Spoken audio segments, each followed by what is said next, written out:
별장으로 가는 길에 아들 녀석이 뒷좌석에 두고 간 가방을 보고 저는 온몸이 차가워지는 것을 느꼈습니다. 차 세워요, 당장. 저는 남편에게 소리쳤습니다. 남편은 농담인 줄 알았지만 그래도 차를 멈췄습니다. 그 결정이 우리 목숨을 구했습니다. 가방 안에 들어있던 그것 때문에요. 안녕하세요, 애청자 여러분. 오늘 함께 해주셔서 감사합니다. 제 이야기를 시작하기 전에 제 방송 구독과 좋아요를 부탁드리고 싶습니다. 괜찮으시다면 어느 나라에서 제 이야기를 듣고 계신지 댓글로 남겨주세요. 제 이야기가 얼마나 멀리 퍼져나가는지 알게 된다면 마음이 정말 따뜻해질 것 같습니다. 편안하게 들어주세요. 저와 남편 김민주는 양평에 있는 별장으로 가고 있었습니다. 우리의 낡은 현대 소나타, 차창 밖으로 익숙한 풍경, 소나무 숲과 드문드문 나타나는 시골 마을이 스쳐 지나갔습니다. 차 안 공기는 따뜻했고 먼지와 무언가 형언할 수 없이 달콤한 냄새, 아마도 햇볕에 바랜 자리 덮개 냄새가 났습니다. 민주는 언제나처럼 약간 투덜거리며 운전했습니다. 오늘 그의 불만은 그의 생각에 너무 느리게 가는 다른 운전자들을 향해 있었습니다. 대체 어딜 그렇게 기어가는 거야? 그는 앞에 가는 낡은 기아 프라이드를 보며 중얼거렸습니다. 두 발로 걷는 게 더 빠르겠네. 저는 입을 다물고 입가에 옅은 미소만 지었습니다. 저는 그 투덜거림이 그저 습관이라는 것을, 우리 서울 아파트의 낡은 시계가 째깍거리는 소리처럼 그의 삶의 배경음악이라는 것을 알고 있었습니다. 그는 언제나 그렇게 믿음직하고 예측 가능하며 모든 것에 조금은 지쳐 있었습니다. 이번 별장행은 아들 지훈의 아이디어였습니다. 아니, 그냥 제안한 것이 아니라 고집을 부렸습니다. 엄마, 아빠, 좀 쉬셔야 해요. 이틀 전 전화기 너머로 그의 목소리는 과장될 정도로 활기찼습니다. 이번 주말에는 꼭 별장에 다녀오셔야 해요. 공기도 쐬고 자연도 보고 제가 다 알아서 해놨어요. 그리고 그는 정말로 모든 것을 처리했습니다. 심지어 사람을 보내 우리 차를 정비소까지 가져가게 했습니다. 전체 점검이에요. 엄마, 선물로요. 그는 힘주어 말했습니다. 기관부터 제동장치까지 전부 다 확인했어요. 이제 새 차나 다름없어요. 바람처럼 쌩쌩 달리실 거예요. 그때는 그 보살핌이 조금 과하게 느껴졌습니다. 지훈과 그의 아내 수지는 최근 몇 년간 이렇게 적극적으로 나서는 일이 드물었습니다. 그들의 전화는 보통 자신들의 성공에 대한 짧은 보고와 거창한 사업 계획으로 포장된 또 다른 재정적 어려움에 대한 길고 애둘러 말하는 암시로 이어지곤 했습니다. 수진이 마지막으로 꺼냈던 계획은 베란다를 확장해서 거실을 넓히는 것이었습니다. 어머님, 얼마나 넓어지겠어요? 그녀는 전화기에 대고 제잘거렸습니다. 물론 요즘 설계사들이 너무 비싸긴 하지만 저희가 지훈 씨 사업 동업자들 앞에서 꿀릴 수는 없잖아요. 저는 그때 말없이 그런 베란다 3개는 좋게 고치고도 남을 액수를 보내주었습니다. 아들을 위해서라면 아무것도 아깝지 않았습니다. 저는 평생을 그렇게 생각하며 살았습니다. 그래도 지훈이가 차를 정비해줘서 좋긴 하네. 마치 제 생각을 읽기라도 한 듯 민준이 침묵을 깼습니다. 부드럽게 잘 나가고 덜컹거리지도 않고 말이야. 안 그랬으면 길에서 차가 부서지는 줄 알았을 거야. 네, 좋네요. 저는 길을 바라보며 조용히 대답했습니다. 지훈은 우리가 갈 길까지 정해주었습니다. 새로 난 길로 가세요. 거기가 더 빨라요. 그는 확신에 차서 말했습니다. 한적한 마을 표지판에서 빠져서 고갯길 나올 때까지 쭉 직진하시면 돼요. 거기 지나면 바로 우리 별장 들어가는 길이에요. 저는 의자 등받이에 몸을 기댄 채 눈을 감았습니다. 40년 전 민준과 함께 이 별장의 기초를 다지던 기억이 떠올랐습니다. 벽돌을 나르고 시멘트를 섞던 모습. 그때 지훈이는 아주 어렸고 흙투성이가 된 채 행복하게 주위를 뛰어다녔습니다. 저는 대기업에서 수석경제학자로 일하며 얻은 모든 경험과 제 모든 저축을 쏟아부어 그의 물류회사를 맨손으로 일궈냈습니다. 제가 두뇌였고 그림자 속 실세였습니다. 그러다 아들에게 경영권을 넘겨주고 자발적으로 뒤로 물러났습니다.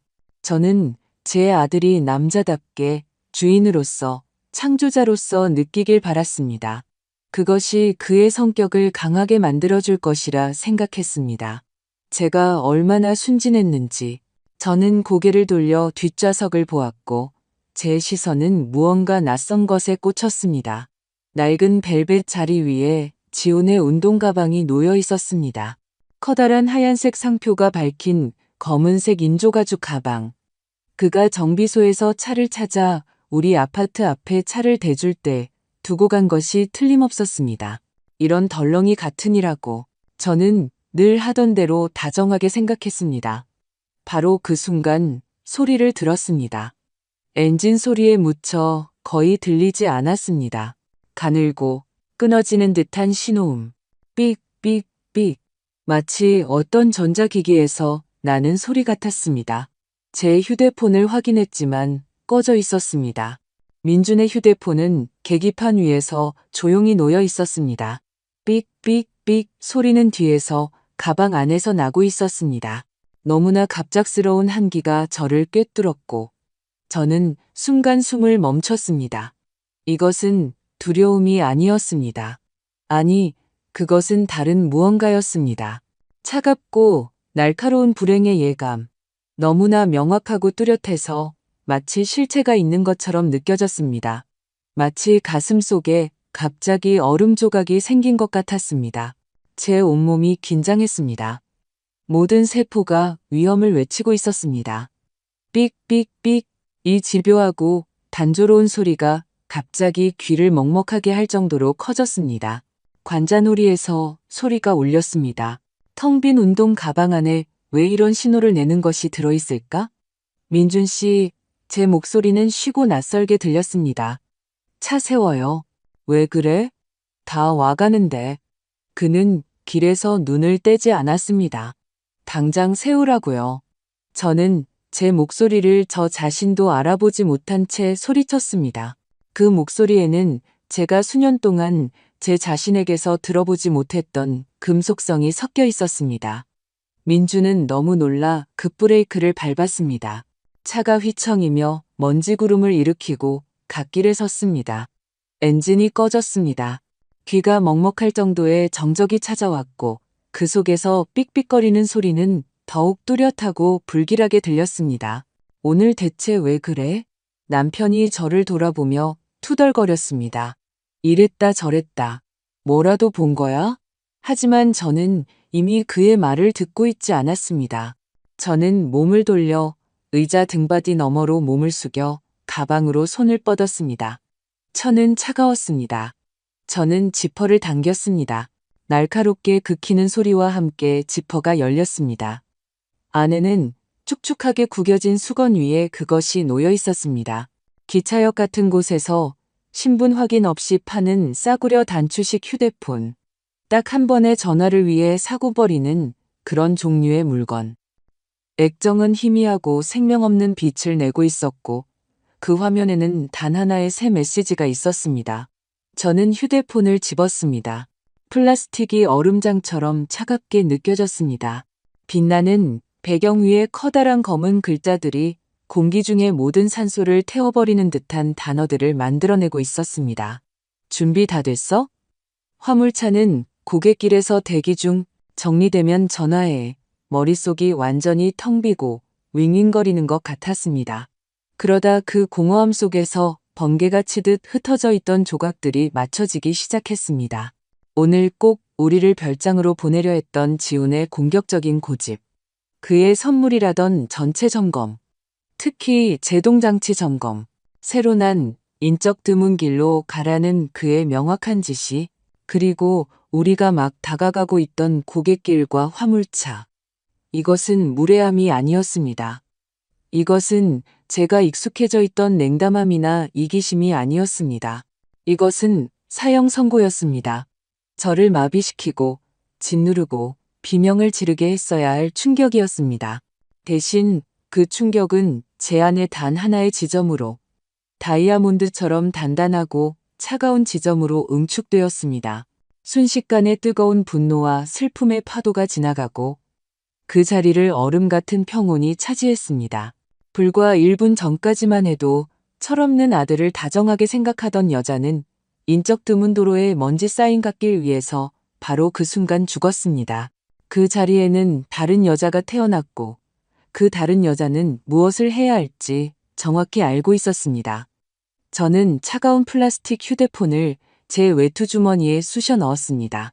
마치 잠자는 짐승을 깨울까 두려운 듯 가방 지퍼를 조심스럽게 닫고 원래 있던 그대로 자리에 다시 놓았습니다. 그리고 저는 차분하게 남편을 향해 돌아섰습니다. 민주는 눈을 동그랗게 뜨고 저를 쳐다보고 있었습니다. 그의 평소 투덜거림은 당황스러운 어리둥절함으로 바뀌어 있었습니다. 서연 씨, 대체 무슨 일이야? 뭘 본 건데? 귀신이라도 봤어? 저는 생각을 정리하며 잠시 눈을 감았습니다. 거짓말은 완벽해야 했다. 단순하고 반박할 수 없으며 가장 중요하게는 두려움을 유발해야 했다. 두려움은 그가 쓸데없는 질문 없이 복종하게 만들 것이다. 휘발유 냄새가 났어요. 저는 그의 눈을 똑바로 쳐다보며 차분하게 말했습니다. 저는 제 목소리가 불안하게 들리되 격앙되지 않도록 노력했습니다. 아주 심하게요. 기름이 새는 것 같아요. 그래서 소리친 거예요. 더 이상 가면 안 됐어요. 알잖아요. 조그만 불꽃이라도 튀면. 그는 즉시 심각해졌습니다. 휘발유라는 단어는 그에게 채찍질처럼 작용했습니다. 그는 구식 운전자였고 차에서 불이 나는 것보다 더 끔찍한 것은 없다는 것을 알고 있었습니다. 휘발유? 그는 코로 킁킁거리며 냄새를 맡았습니다. 이상하네. 난 아무 냄새도 안 나는데 당신은 앞에 앉아 있으니까요. 냄새는 뒤쪽에서 나요. 저는 그에게 생각할 시간을 주지 않으려고 빠르고 확신에 차서 말했습니다. 나가서 직접 확인해 봐요. 단, 민준 씨, 절대로 엔진은 켜지 마요. 절대로. 그는 끙끙거리며 차에서 내렸습니다. 저는 백미러로 그가 차를 한 바퀴 돌고 뒷바퀴 옆에 쭈그려 앉아 차체 밑으로 손을 뻗는 것을 지켜보았습니다. 물론 그는 아무것도 찾지 못했습니다. 하지만 위험할 수도 있다는 생각만으로도 이미 그의 마음속에 불안감이 싹트게 했습니다. 그는 차 안으로 돌아왔습니다. 그의 얼굴은 걱정스러웠습니다. 뽀송뽀송하고 냄새도 안 나는데 당신이 잘못 느낀 거 아니야? 잘못 느끼지 않았어요. 저는 단호하게 대답했습니다. 냄새가 아주 독했어요. 지금은 바람에 날아갔을지 몰라도 전문가가 점검하기 전까지는 이 차에 다시는 안 탈 거예요. 위험을 감수할 생각 없어요. 그는 한숨을 쉬었지만 더 이상 논쟁하지 않았습니다. 저의 갑작스러운 완고함에 그는 당황했습니다. 보통 저는 부드럽고 양보하며 언제나 타협할 준비가 되어 있었습니다. 하지만 지금은 아니었다. 그럼 이제 어떡하지? 그가 텅 빈 도로를 보며 막막한 표정으로 물었습니다. 편승이라도 해야 하나? 여긴 1시간에 차 한 대 지나갈까 말까인데 편승할 필요 없어요. 저는 이미 제 손가방에서 제 휴대폰을 꺼내고 있었습니다. 지금 제 주머니를 태우고 있는 싸구려 가짜와는 너무나 다른 현대적인 지능형 손전화, 견인차를 부르고 지훈이에게 전화할 거예요. 자기 전체 점검이 시작도 하기 전에 끝나버렸다는 걸 알려줘야죠. 연락처 목록에서 그의 이름을 찾을 때 제 손가락은 떨리지 않았습니다. 아들. 예전에 이 단어는 제 마음속에 따뜻한 파도를 일으켰습니다. 지금은 그저 글자의 나열일 뿐이었습니다. 저는 통화 버튼을 눌렀습니다. 주위 세상이 멈춘 것 같았습니다. 제 귀에는 전화기 속 신호음과 제 심장이 뛰는 소리, 박자기처럼 규칙적이고 기계적인 소리만 들렸습니다. 엄마, 안녕하세요. 벌써 도착하셨어요? 그의 목소리는 언제나처럼 약간 성급하고 은근히 깔보는 듯한 애정이 섞여 있었습니다. 저는 적절한 억양을 고르기 위해 잠시 말을 멈췄습니다. 목소리는 지치고 실망스러워야 했지만 그 이상은 아니었다. 아니, 지훈아, 아직 도착 못했어. 저는 그날의 잿빛 분위기를 목소리에 담아 대답했습니다. 한적한 마을 못 가서 갓길에 서 있어. 네가 그렇게 자랑하던 차가 고장 났단다. 고장 났다고요? 그의 목소리에 놀라움이 스쳤지만 그 밑에서 저는 다른 것을 들었습니다. 긴장. 무슨 일인데요? 어제 막 정비소에서 나왔잖아요. 나도 그 말이 하고 싶구나. 연료 계통에 문제가 있나 봐. 휘발유 냄새가 너무 심하게 나서 내가 무서워서 아버지더러 멈추라고 했어. 이제 시동이 안 걸리네. 다 틀렸어. 저는 계기판을 보며 거짓말을 했습니다. 열쇠는 시동장치에 꽂혀 있었습니다.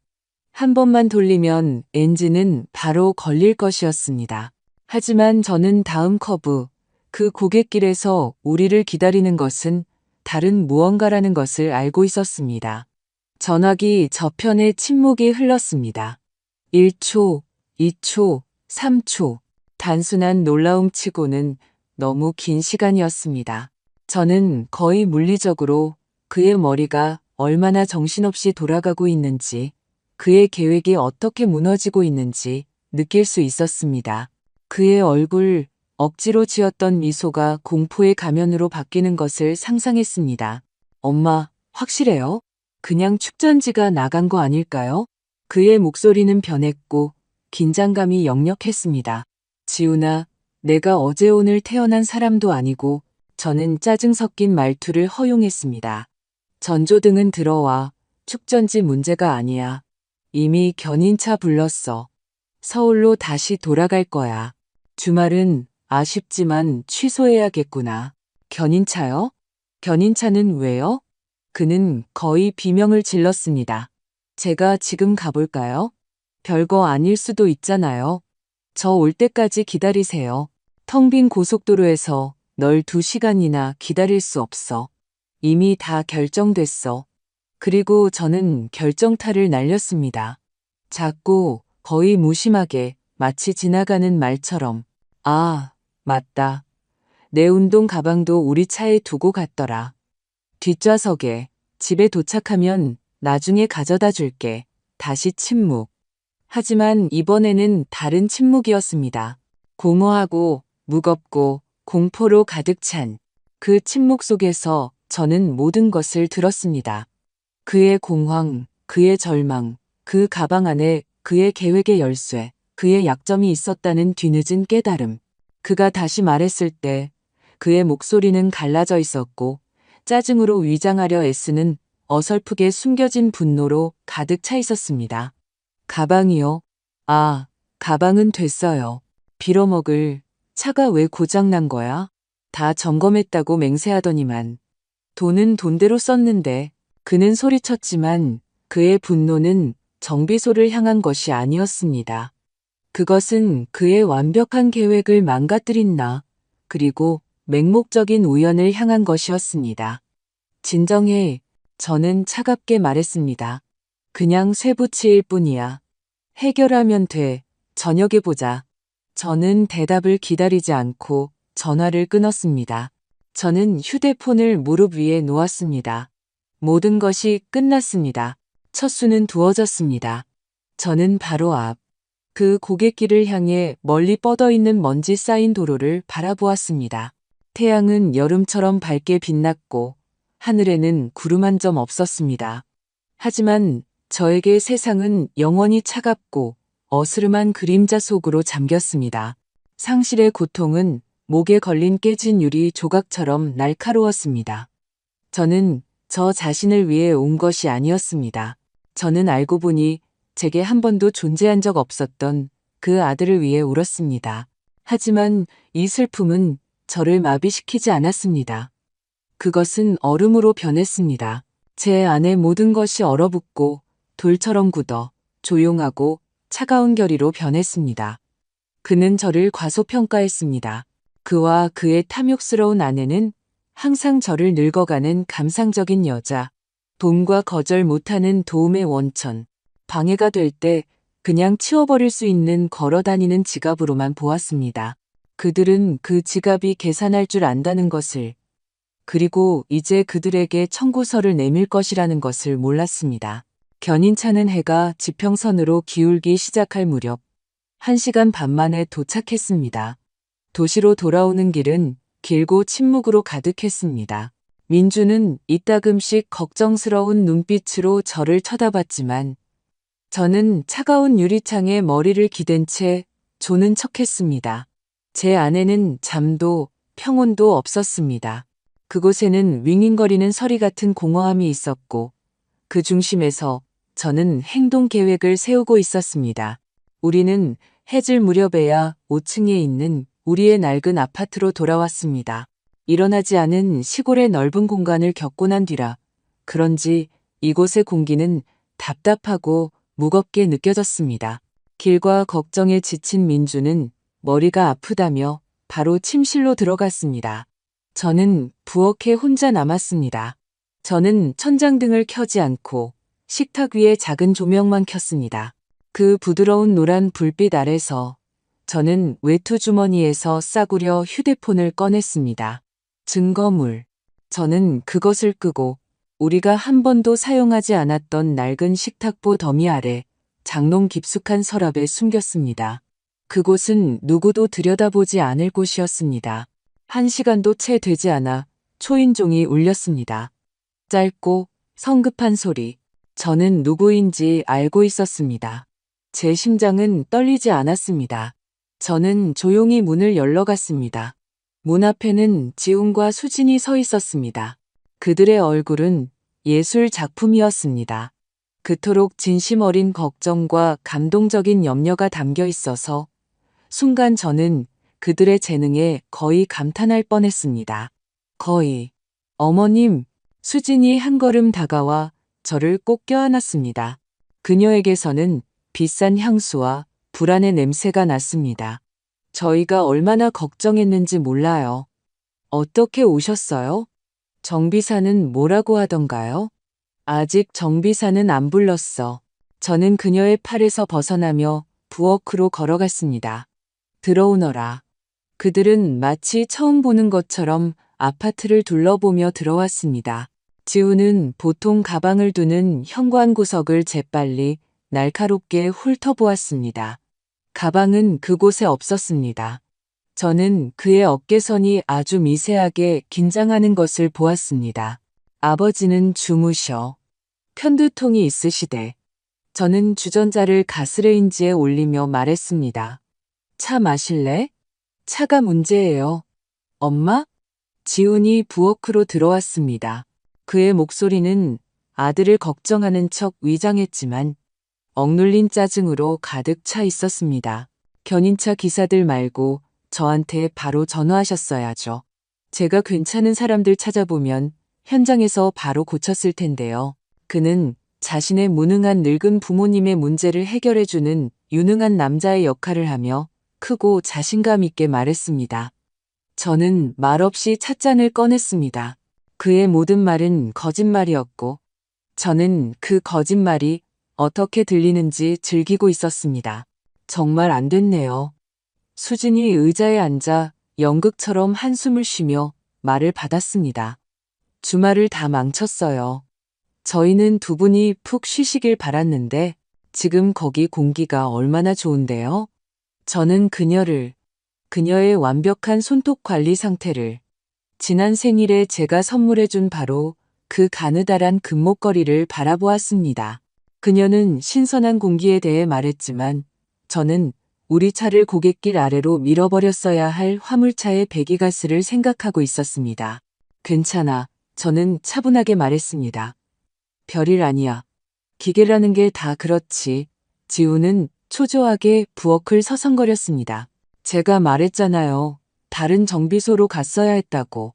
공식 서비스 센터는 돈만 비싸게 받고 일은 대충 한다니까요. 내일 제가 한바탕 난리를 쳐야겠어요. 그는 말을 멈췄습니다. 우리의 관이 될 뻔했던 차에 대한 걱정을 너무 지나치게 했다는 것을 깨달은 듯 했습니다. 짧은 침묵이 흘렀습니다. 그들은 제가 불평하고 한탄하며 망쳐버린 주말과 예상치 못한 지출에 대해 슬퍼하기를 기다렸습니다. 그들은 그것에 익숙했습니다. 그들은 자신들이 잘 아는 엄마, 부드럽고 유순하며 약간 감상적인 엄마를 기다렸습니다. 감정을 쉽게 예측하고 원하는 방향으로 이끌 수 있는 여자. 하지만 저는 침묵했습니다. 저는 그저 차를 우려내고 있었습니다. 제 움직임은 차분하고 규칙적이었습니다. 제 침묵은 그들을 불안하게 만들었습니다. 그것은 잘못된 것이었습니다. 익숙한 시나리오에서 벗어난 것이었습니다. 엄마, 좀 속상해 보이시네요. 지훈이 조심스럽게 분위기를 살피며 말을 시작했습니다. 차 때문에 너무 걱정하지 마세요. 그냥 쇠붙이잖아요. 두 분이 무사하신 게 중요하죠. 두 분이 무사하신 게 중요하죠. 이 문장이 제 머릿속에서 총성처럼 울렸습니다. 저는 그를 쳐다보았습니다.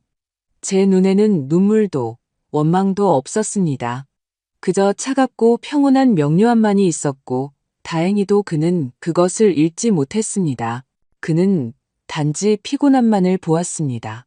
수지는 언제나처럼 남편을 도우러 나섰습니다.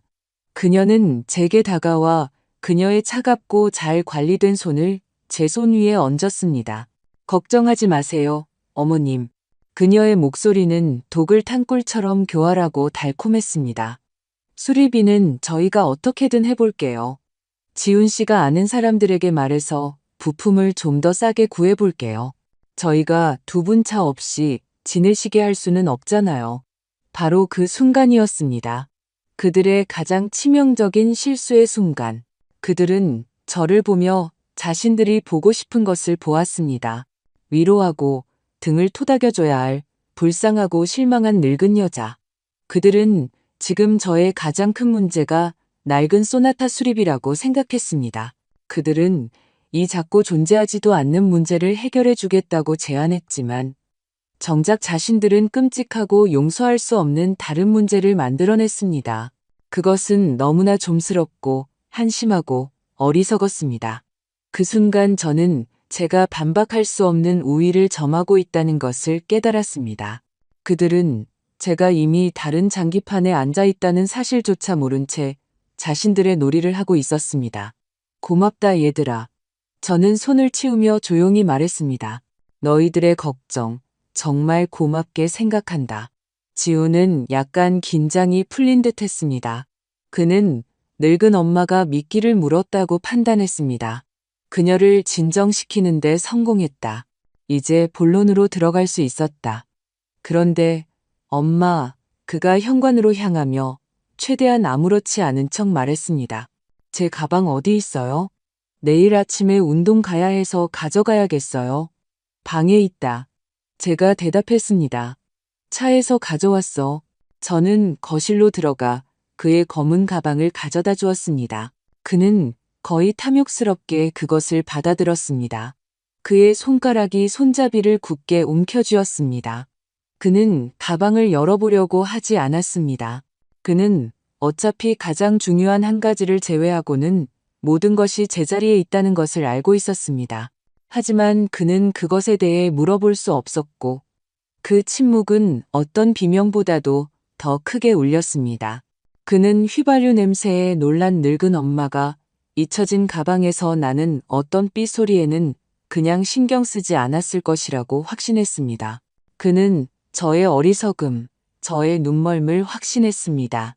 그들은 서둘러 떠났습니다. 그들의 임무는 완수되었습니다. 그들은 상황을 파악했고 제가 아무것도 의심하지 않는다고 확신했으며 가장 중요하게는 가방을 회수했습니다. 작별 인사를 하며 수지는 다시 저를 껴안았습니다. 귓가에 속삭였습니다.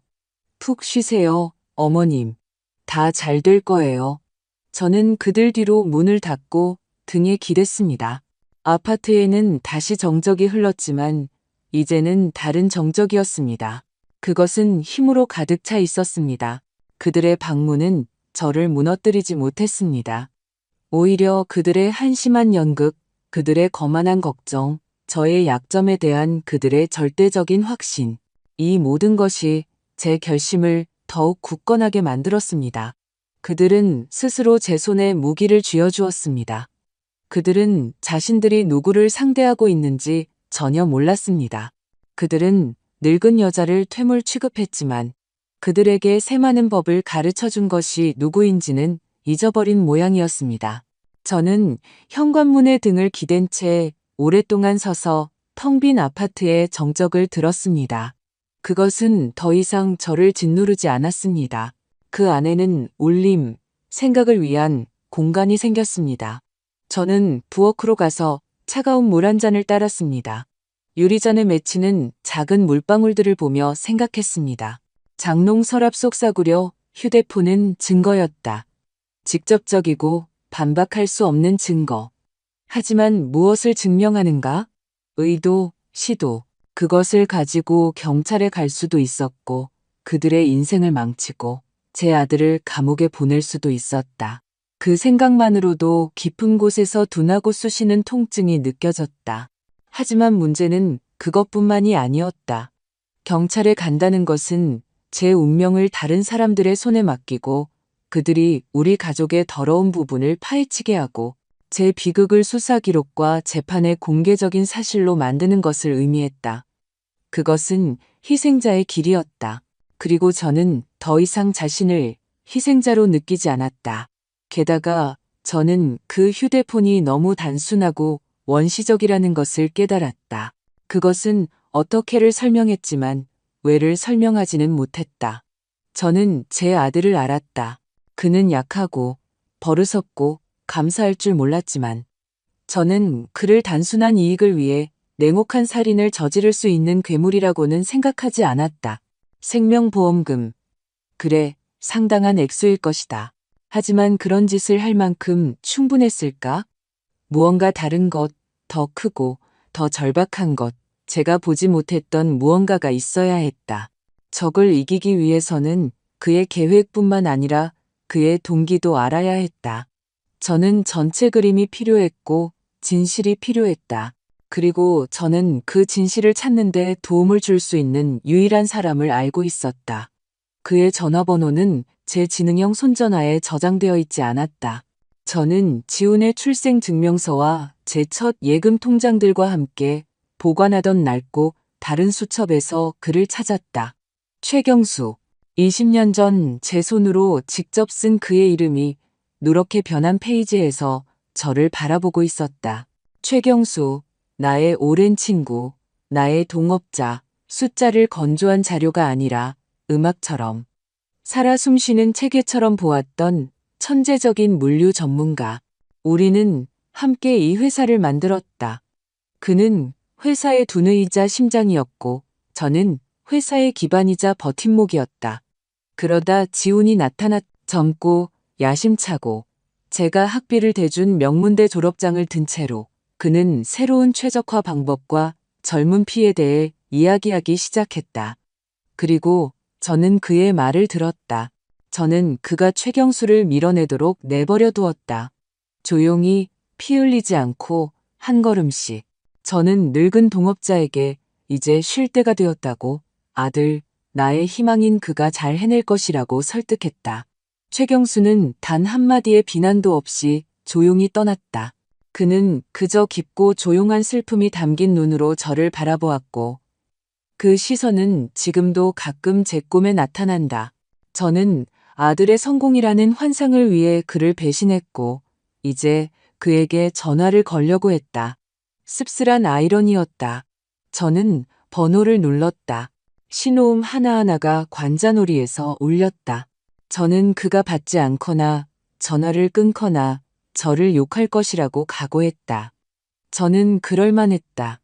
여보세요. 전화기 너머로 익숙하고 약간 쉰 목소리가 들려왔다.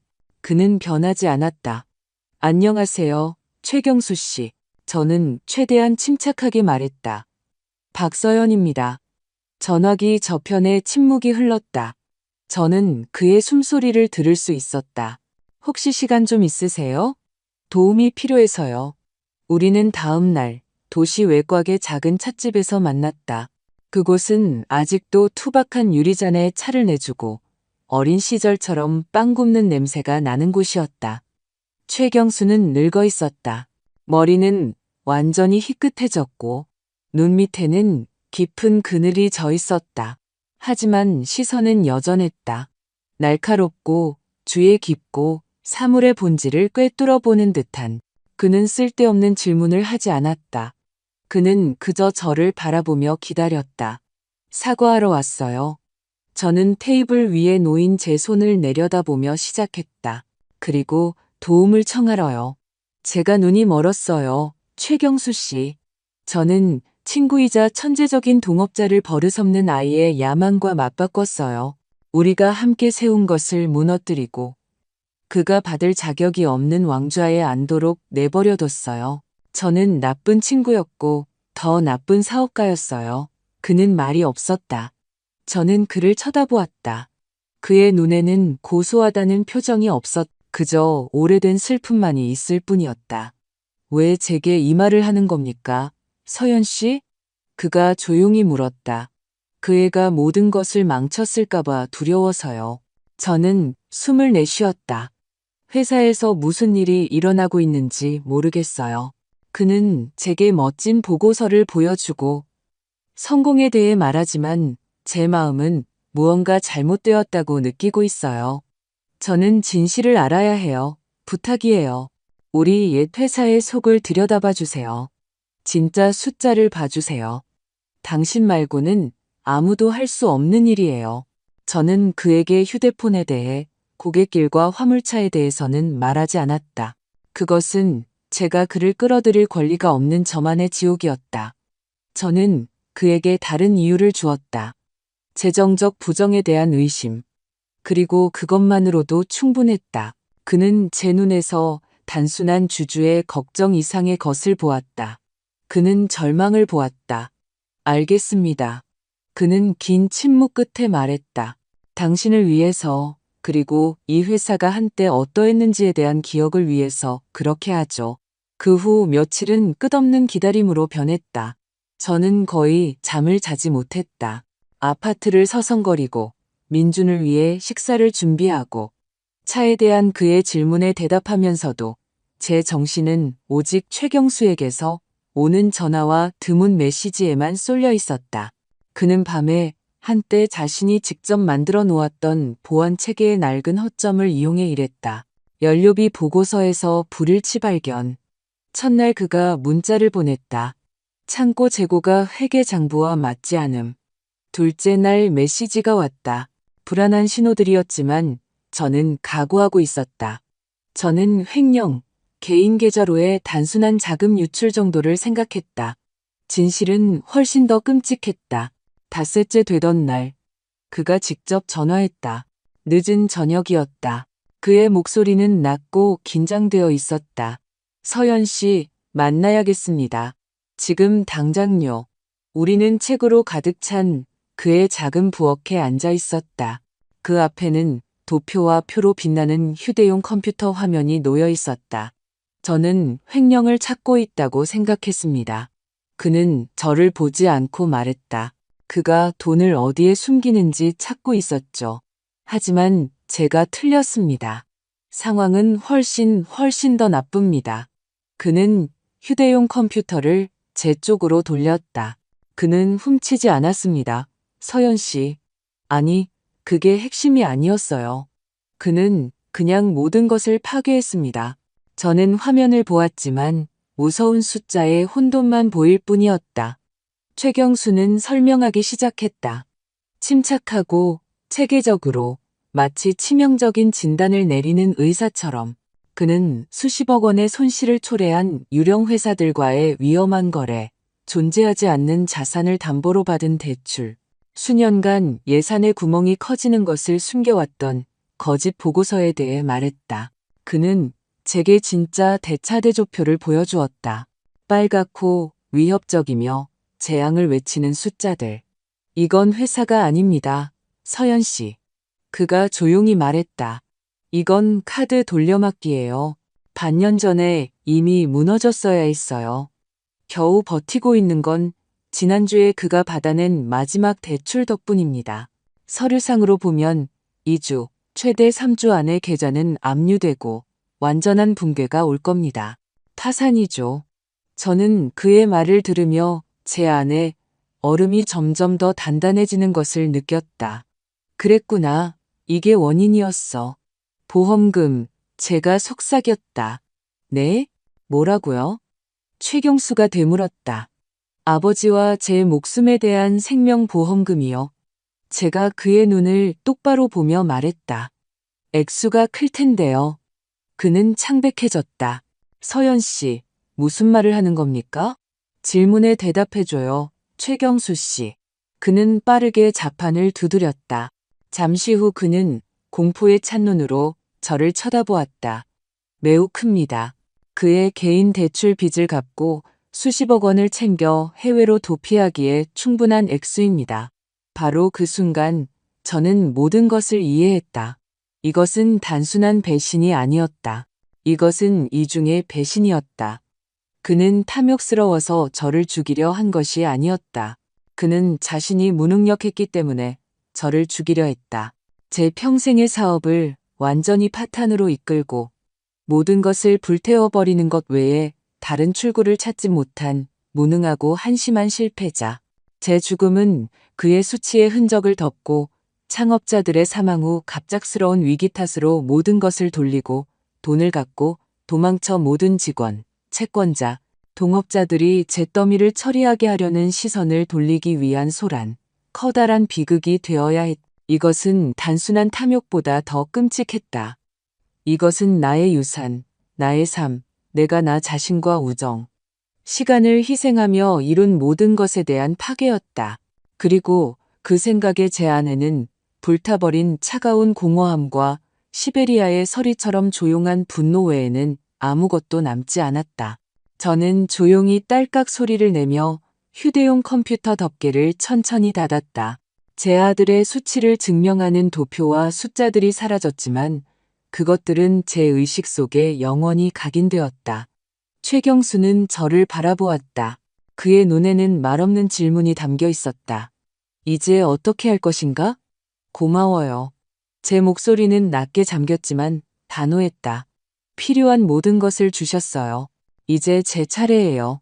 제가 집에 돌아온 것은 자정이 훨씬 넘어서였다. 민주는 자고 있었다. 그의 규칙적인 숨소리가 조용한 아파트에 울려 퍼졌다.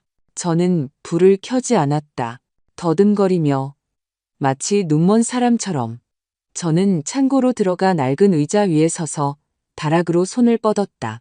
그곳 가장 깊은 구석, 누렇게 변한 신문 더미와 할머니의 장롱에서 나던 나프탈렌 냄새를 아직 기억하는 낡은 모직 담요 아래에 그것이 있었다.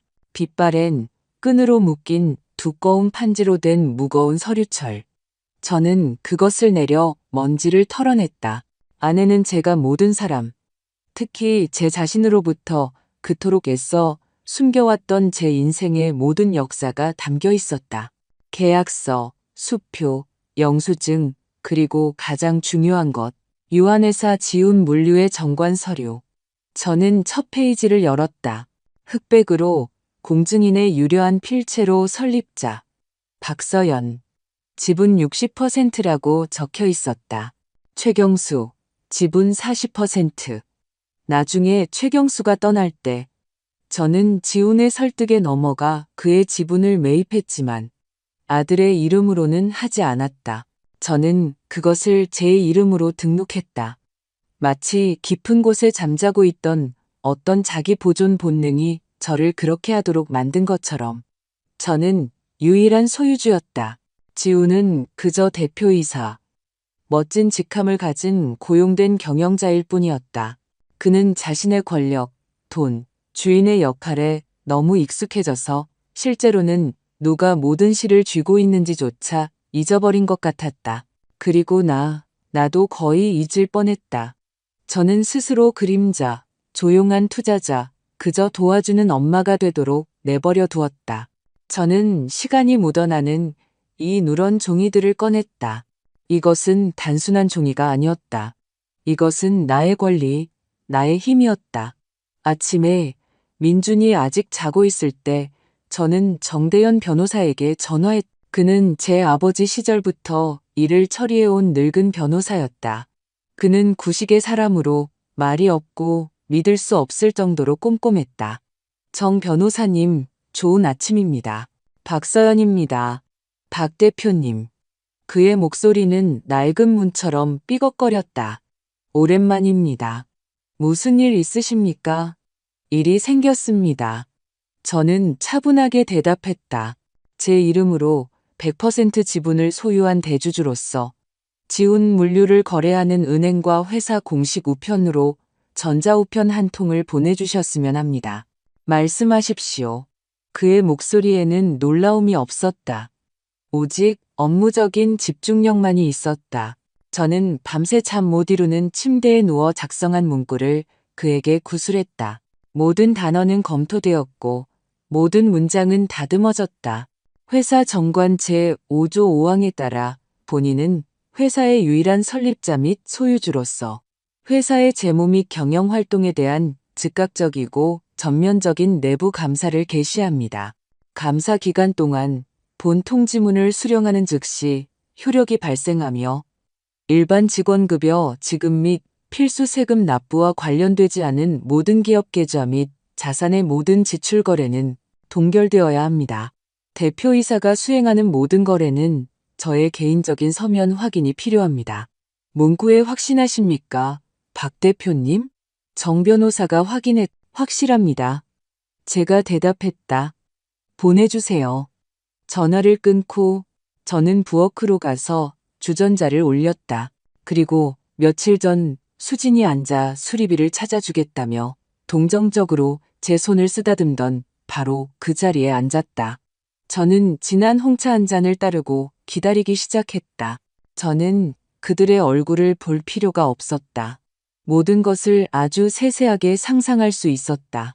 여기 수진이 친구들과 함께 비싼 식당에 앉아 새로 산 이탈리아 가구에 대해 즐겁게 제잘거리고 있다.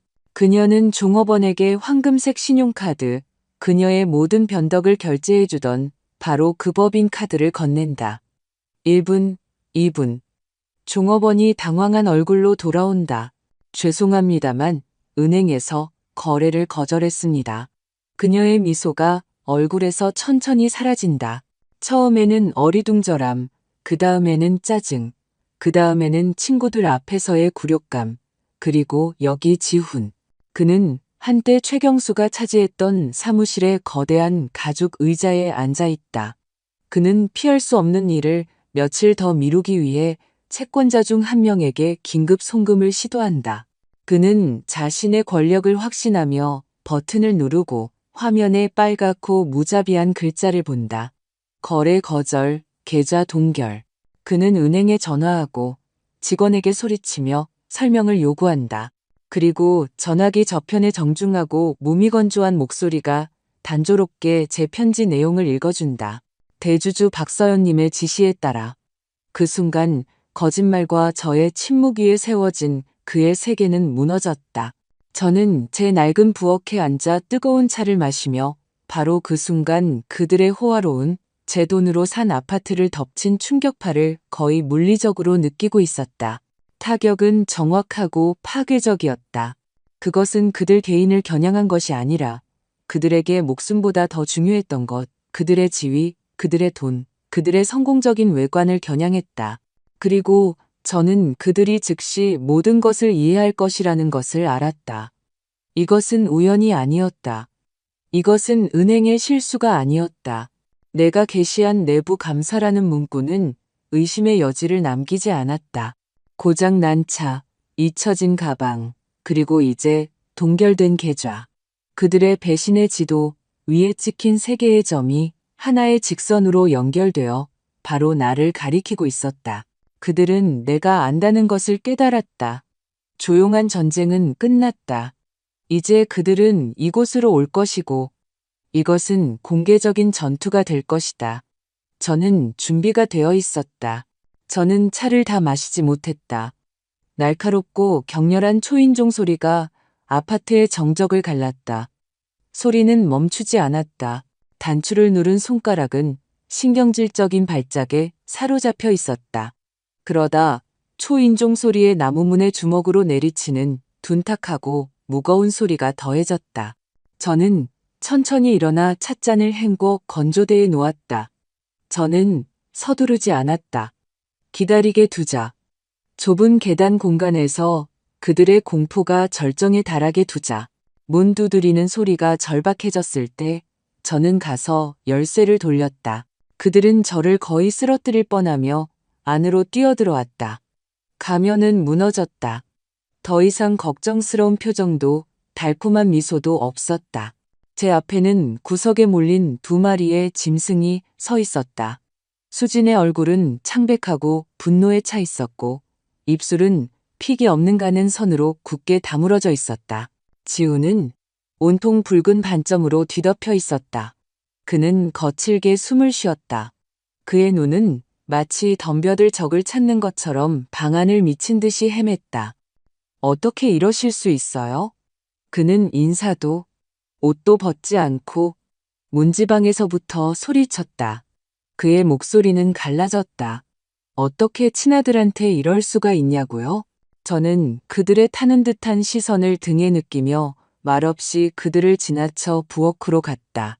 저는 제 영역, 제 식탁에 머물러야 한다는 것을 알았다. 이곳이 나의 요새였다. 저는 제 의자에 앉아 손을 테이블 위에 모으고 침착하게 그들을 바라보았다. 지금 무슨 짓을 하신 건지 아세요? 그가 저를 따라 부엌으로 뛰어들어왔다. 모든 걸 망쳤어요. 제 인생 전부를, 제 회사를요. 제 회사. 그는 내 것이라고 말했다. 저는 냉정하게 그 사실을 마음속에 새겼다. 그는 너무 오랫동안 주인 행세를 해서 스스로도 그렇게 믿게 된 것이었다. 내가 몇 년 동안 이걸 세웠는데, 벽돌 한 장 한 장 쌓아 올렸는데 당신이 펜 한 번 놀려서 모든 걸 파괴했어. 왜요? 왜 그랬어요, 엄마? 그는 분노와 무력감에 거의 울부짖었다. 그는 머리를 감싸쥐고 제 작은 부엌을 이리저리 서성거렸다. 그의 비싼 양복은 그에게 어울리지 않는 연극 의상처럼 보였다. 그 밑에는 장난감을 망가뜨린 겁에 질린 약한 남자가 있을 뿐이었다. 수지는 더 똑똑했다. 그녀는 소리쳐서는 아무것도 얻을 수 없다는 것을 깨달았다. 그녀는 다른 전략을 선택했다. 그녀는 천천히 식탁으로 다가와 의자를 빼고 제 맞은편에 앉았다.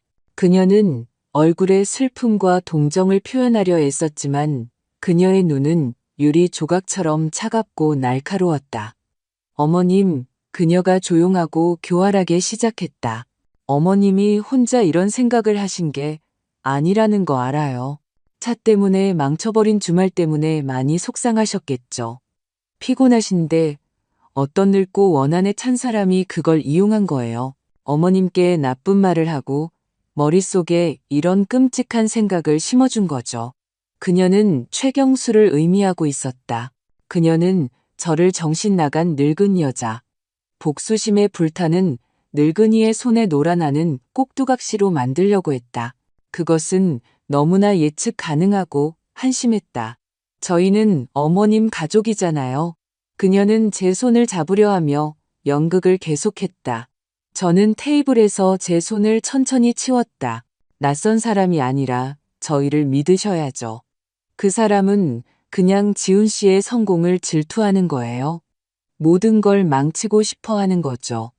그의 말을 들으시면 안 돼요. 실수였다고 말씀하세요. 그 변호사한테 전화해서 모든 걸 취소하세요. 저희가 다 해결할게요, 어머님. 저희가 다 바로잡을게요. 저는 침묵했다. 저는 마치 유리 밑에 곤충을 보듯 그들을 보았다. 저는 모든 것을 보았다. 그들의 두려움, 그들의 거짓말, 저의 약점을 찾아내고 익숙한 단추인 죄책감과 모성애를 누르려는 그들의 필사적인 시도. 하지만 단추는 더 이상 작동하지 않았다. 기계는 영원히 고장났다. 제 침묵은 지훈을 완전히 이성을 잃게 만들었다. 그의 분노는 절박한 애원으로 바뀌었다. 그는 수진 옆 의자에 주저앉았다. 엄마, 제발요.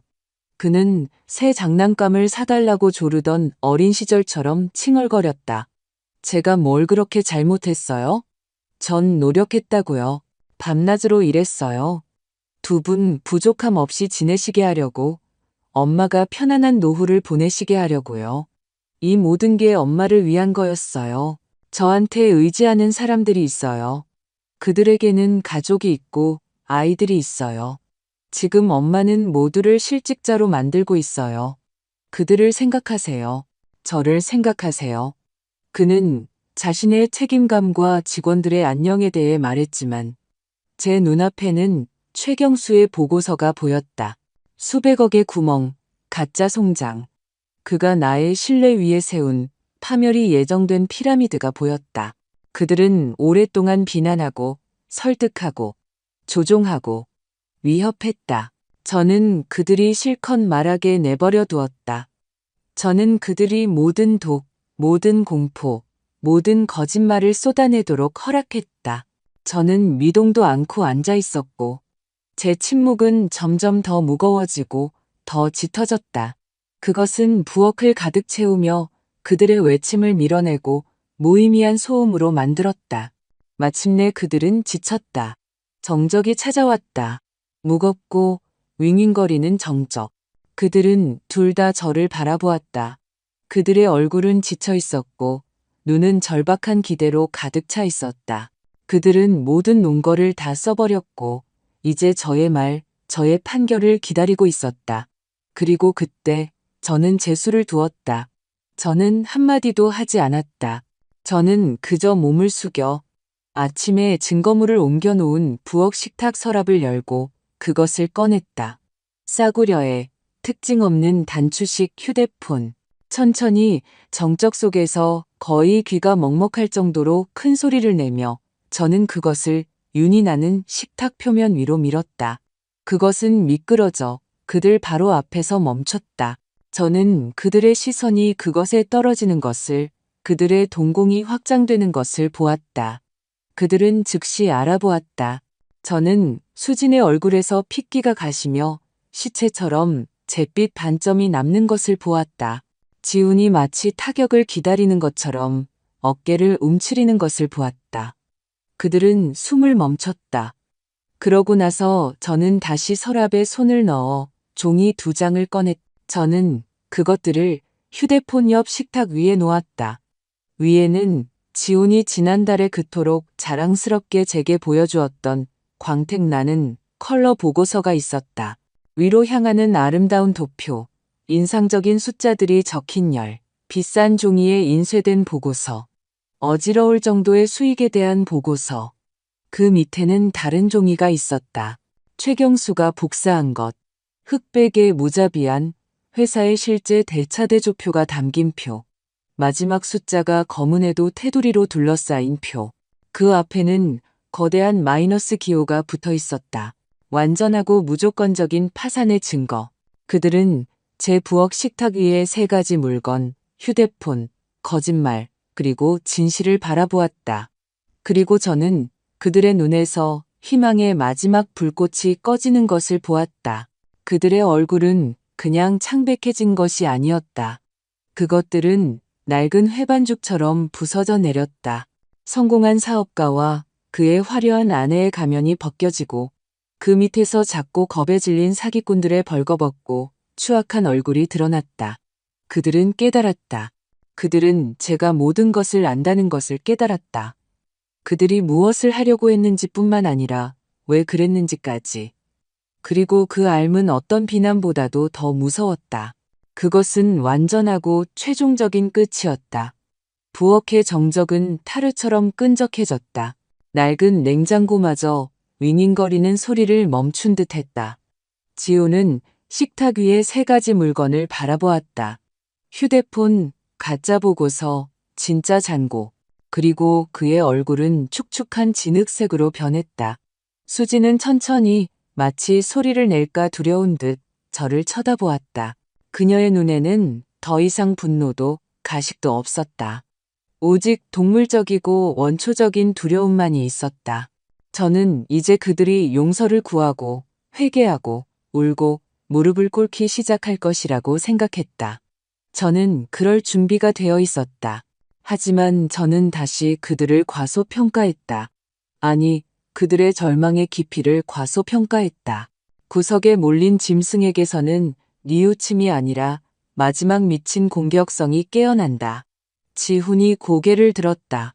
그의 눈에서 무언가 변했다. 공포는 차갑고 열에 들뜬 결의의 자리를 내주었다. 그는 갑자기 벌떡 일어섰고 의자가 넘어져 바닥에 쿵 소리를 내며 부딪혔다. 나는 허락하지 않을 거야. 그는 저를 보지 않고 제 어딘가 너머를 보며 씩씩거렸다. 너와 그 늙은 노망난 영감이 모든 걸 망치게 두지 않을 거야. 이건 내 회사야. 내 거라고. 그는 수진의 손을 잡고 그녀를 자기 쪽으로 잡아당기더니 더 이상 말없이 아파트에서 그녀를 끌고 나갔다. 현관문이 쾅 닫혔다. 저는 혼자 남았다. 저는 자리에서 움직이지 않았다. 저는 이것이 아직 끝이 아니라는 것을 알았다. 이것은 그들의 마지막 필사적인 수 파멸을 앞둔 자들의 마지막 도박이었다.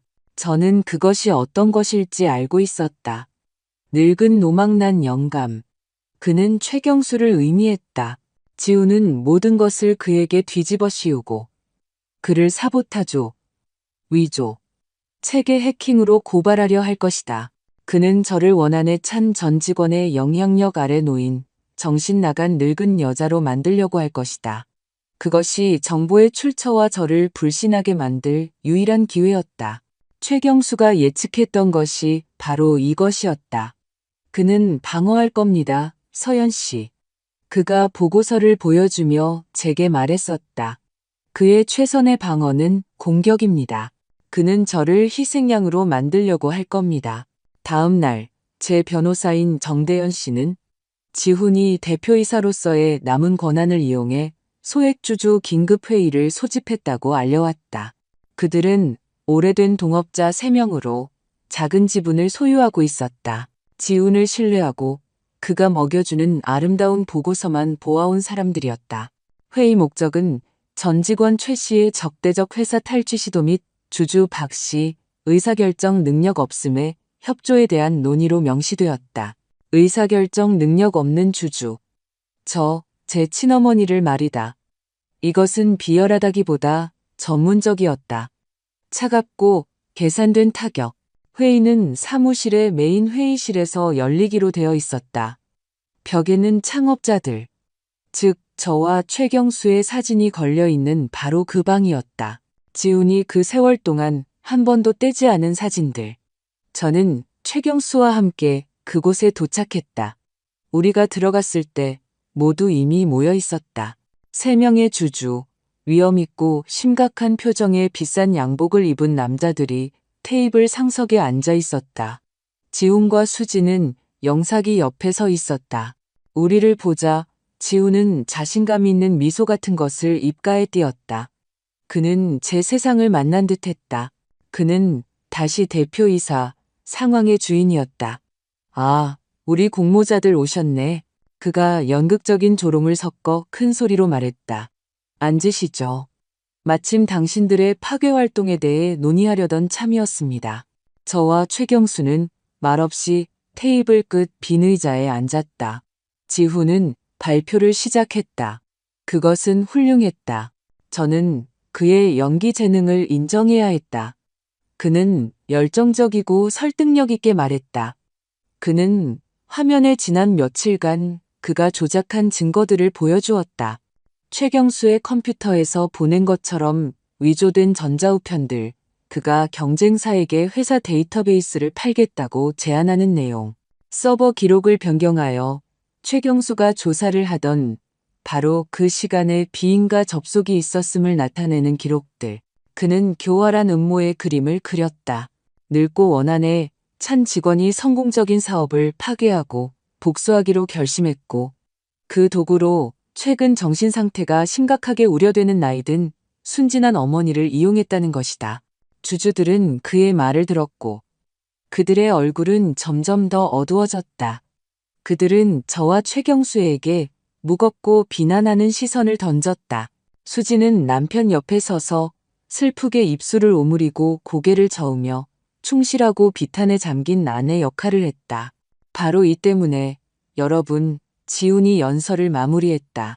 제 어머니가 이 사람의 영향 아래 시작한 계좌 동결은 우리 회사를 파괴하려는 그의 악마 같은 계획의 마지막 단계에 불과합니다. 저는 모든 상황이 명확해질 때까지 박서연 씨를 회사의 모든 업무에서 긴급히 배제하고 그녀의 지분을 이사회 신탁관리로 넘기는 제 결정을 지지해 주실 것을 요청합니다. 그는 끝마쳤다. 회의실에는 긴장된 침묵이 흘렀다. 주주 중 한 명, 가장 나이가 많고 존경받는 이가 헛기침을 하고 저를 돌아보았다. 박서연 대표님, 그의 목소리는 건조하고 공식적이었다. 변명할 말이 있습니까? 저는 천천히 일어섰다. 모든 시선이 저에게 쏠렸다. 저는 완전히 평온함을 느꼈다. 제 안의 얼음은 화강암으로 변해 있었다. 네, 제가 조용히 말했지만 제 목소리는 놀라울 정도로 명확하게 회의실에 울려 퍼졌다. 할 말이 있습니다. 저는 그의 거짓말을 반박하지 않았다. 저는 최경수를 변호하지 않았다. 저는 그저 제가 가져온 얇은 서류철을 테이블 위에 놓았다. 여기, 여러분, 지난 3년간의 회사에 대한 완전하고 철저한 재무감사가 있습니다. 제가 말했다. 화면에서 보는 것이 아니라 저와 함께 이 회사를 만든 사람이 직접 수행한 진짜 감사입니다. 여기에 모든 숫자는 문서로 증명됩니다. 여기에서 모든 것을 찾으실 수 있을 겁니다. 손실계약, 무담보대출, 그리고 한 단어로 요약할 수 있는 진짜 상황, 바로 파산입니다. 저는 그들이 이 정보를 소화할 몇 초의 시간을 주었다. 지훈의 얼굴이 천천히 변하기 시작했다. 그의 자신감에 첫 균열이 생겼다. 그리고 이제 제가 계속했다. 이 건조한 재무 상황에 작지만 매우 중요한 한 가지를 덧붙이고 싶습니다. 제 아들이 회사를 이런 상태로 만들고 그것을 그토록 필사적으로 숨기려 했던 이유에 대해서 말입니다. 저는 손가방에서 지능형 손전화를 꺼내 버튼 하나를 누르고 테이블 위에 놓았다. 확성기에서 지훈의 목소리가 흘러나왔다. 녹음 때문에 왜곡되었지만 완전히 알아볼 수 있었다.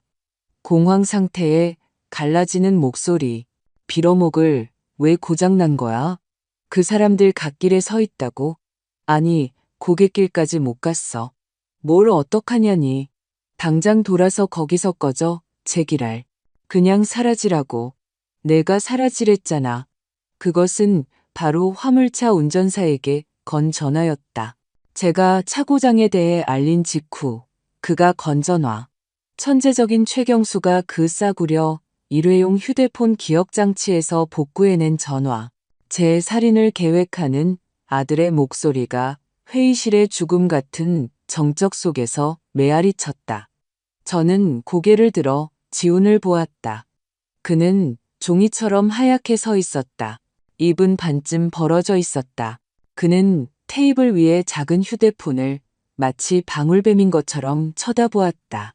파괴는 완전하고 절대적이었으며 그에게 가장 끔찍하게도 자초한 것이었다.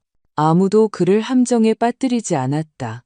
아무도 비방하지 않았다. 그 자신이 자신의 판결을 내렸고 모두가 그것을 들었다. 저는 단추를 눌렀고 녹음이 끊겼다. 제 아들의 목소리는 회의실의 귀가 먹먹한 정적 속으로 사라졌다. 저는 천천히 고개를 들었다. 아무도 지훈이나 수진을 보지 않았다. 모두 저를 보고 있었다. 3명의 주주, 많은 것을 겪은 나이 많고 경험 많은 남자들이 충격과 혐오, 그리고 어딘가 뒤늦은 존경심이 뒤섞인 표정으로 저를 바라보았다. 정적을 깬 것은 제게 질문을 던졌던 바로 그 나이 많은 주주였다. 그는 천천히 힘겹게 무거운 의자를 뒤로 밀고 일어섰다. 그는 지훈에게 한마디도 하지 않았다. 그는 그저 제게 다가와 제 손을 그의 두 손으로 잡고 짧고 힘주어 악수했다. 박서연 대표님, 그가 조용히 하지만 모두가 들을 수 있도록 말했다. 우리가 이런 일이 일어나도록 내버려둔 것에 대해 깊은 사과를 드립니다. 그리고 회사에 남은 것을 구해주셔서 감사합니다. 그것이 전부였다. 판결은 재판 없이 더 이상의 조사 없이 내려졌다. 그 악수에는 모든 것이 담겨 있었다. 나의 정당함에 대한 인정, 내 아들에 대한 불신, 그리고 지지에 대한 약속.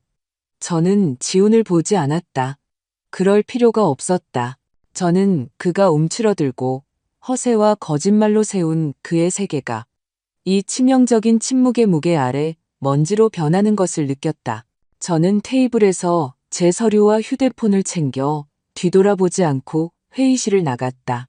최경수가 저를 따라 나섰다. 제 등 뒤에서는 아무 소리도 들리지 않았다. 그 후로 반년이 지났다. 오늘 저는 별장에 와 있습니다. 사람들이 가을을 사랑하는 바로 그 맑고 서늘한 날입니다. 공기는 투명하고 톡 쏘며 썩은 잎사귀 냄새, 먼 굴뚝에서 나는 연기 냄새, 그리고 기억처럼 톡 쏘고 씁쓸한 무언가의 냄새가 납니다. 하늘은 높고 빛이 바랬으며 그 배경으로 자작나무의 앙상한 가지들은 숙련된 손으로 그린 검은 그림처럼 보입니다. 저는 전지가위를 들고 정원을 걷고 있습니다. 집안은 조용합니다. 민주는 낡은 담요를 덮고 베란다에서 졸고 있습니다. 그는 아직 모든 진실을 알지 못합니다. 그에게 모든 것은 지훈의 재정적 사기와 끔찍한 수치로 귀결되었습니다.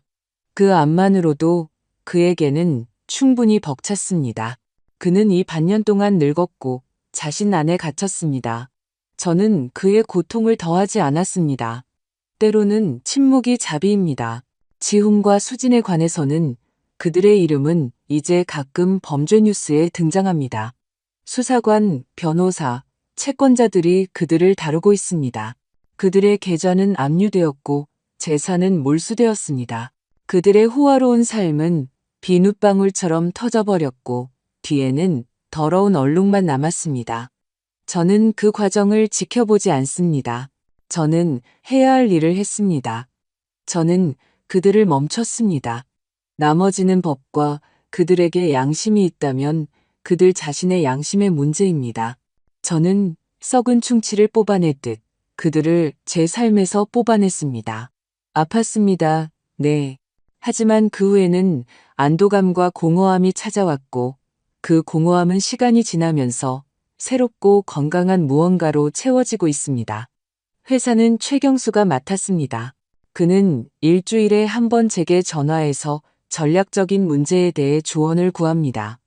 저는 그의 말을 듣고 가끔 한마디 거들지만 그 이상은 하지 않습니다. 제 역할은 이제 관찰자, 조용한 조언자입니다. 저는 제 자식 같은 회사를 믿을 수 있는 손에 한때 제 손으로 직접 빼앗았던 바로 그 손에 맡겼습니다. 최경수는 실망시키지 않았습니다. 그는 숙련된 의사처럼 소생술을 시행하고 있습니다. 천천히, 고통스럽게, 한 걸음씩 그는 제 아들이 회사를 빠뜨린 부채의 구덩이에서 회사를 건져내고 있습니다. 그가 성공할지 여부는 시간이 말해주겠지만 저는 그가 최선을 다하고 있다는 것을 알고 그것만으로도 충분합니다. 저는 장미 덤불로 다가갑니다. 꽃은 이미 지고 잎을 떨어뜨렸고 가시 돋친 가지에는 오그라들고 검게 변한 열매만 매달려 있습니다. 저는 조심스럽게 가지 하나하나 불필요하고 마르고 병든 모든 것을 잘라냅니다. 저는 겨울을 대비해 준비하는 것이 아닙니다. 저는 미래의 개화를 생각하지 않습니다. 저는 그저 지금 해야 할 일을 하고 있습니다. 전지가위의 움직임은 정확하고 계산되어 있습니다. 찰칵, 그리고 또 한 번. 이 단순하고 기계적인 행동에는 놀라운 평온함이 있습니다. 저는 과거를 생각하지 않고 미래를 걱정하지 않습니다. 오직 나 자신과 손안의 차가운 금속, 그리고 정리해야 할 가시, 돋친 가지만이 있을 뿐입니다. 장미 손질을 마치고 저는 현관의 낡은 나무 걸상에 앉습니다. 햇살은 비치지만 더 이상 따뜻하지 않습니다. 저는 짜인 바구니에서 이 마지막 몇 달 동안 제 동반자가 된 것을 꺼냅니다. 도화책과 평범한 연필. 저는 거의 40년 동안 그림을 그리지 않았습니다.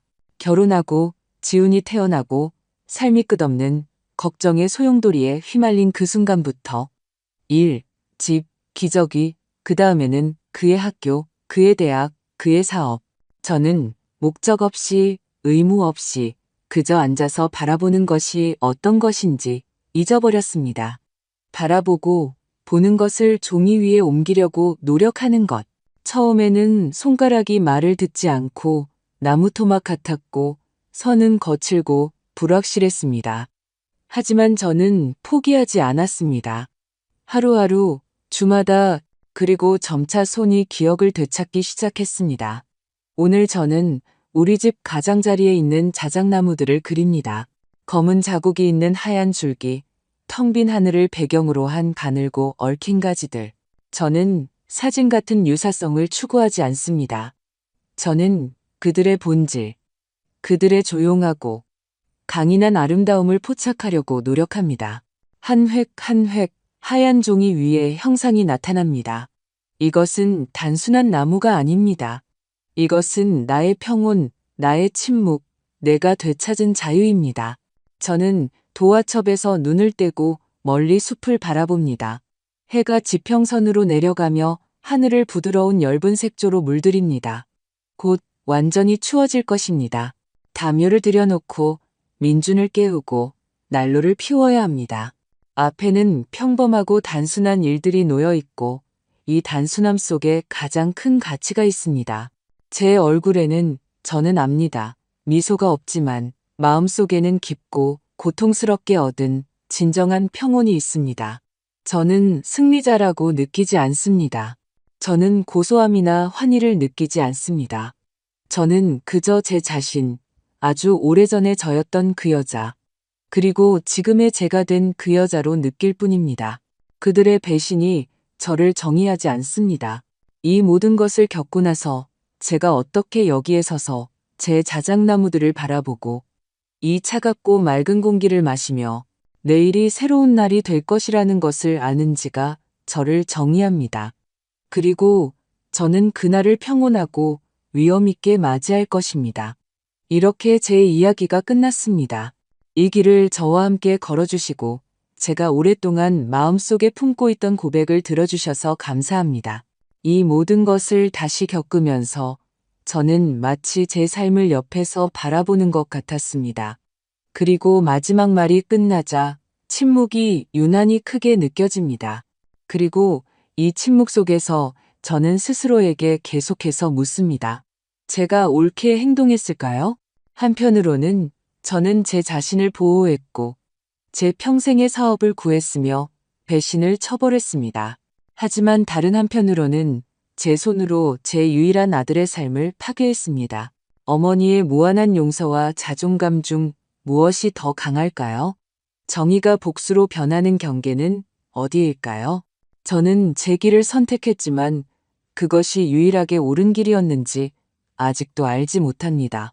아마도 여러분은 답을 가지고 있을지도 모릅니다. 여러분의 생각이 어떠신지 정말 알고 싶습니다.